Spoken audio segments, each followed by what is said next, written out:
buông hi ngơi tiếng hú sa ni a pe vang ta thêm theo hi te pai ba qua ma ki van ni sẽ kim nhung xin so ta qua na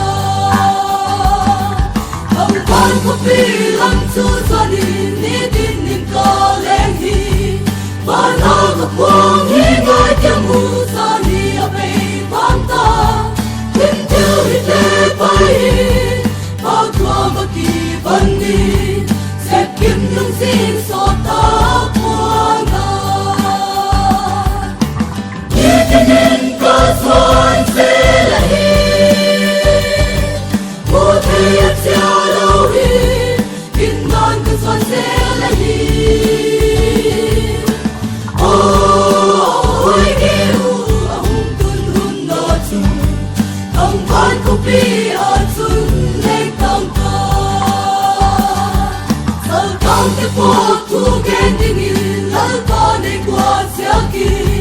Chan chen pa hi gen lo leng lo ka chung gi ting a hi Happy ga chan chen pa he ding a ko te chu Mu sing ko min a chia se lui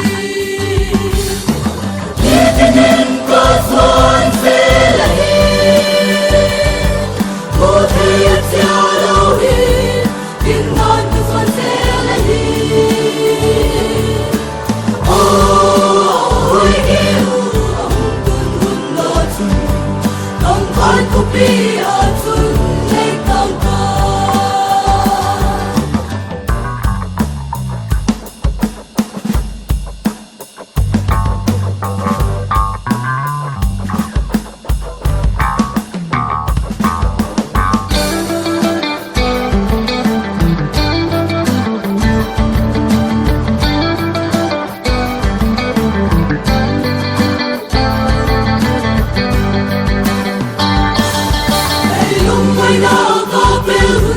Thangvan Khawpi a chun Lan tu pa nga la tin sai Tun ka ka mak la nghe A hoi nu sem ting hi Mang thai te chu holy Sep kim lung sin so ta qua na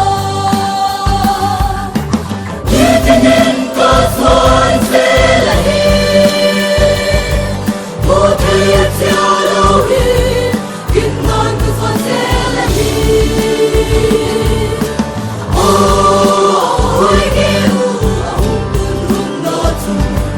Thangvan Khawpi a chun le tang ka Nitinin ka suan se la hi Mo thei at sia lo hi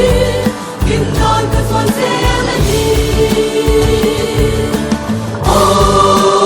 Oi ke u a hung tun hun no chu Thangvan Khawpi a chun le tang ka Oi ke u a hung tun hun no chu Thangvan Khawpi a chun le tang ka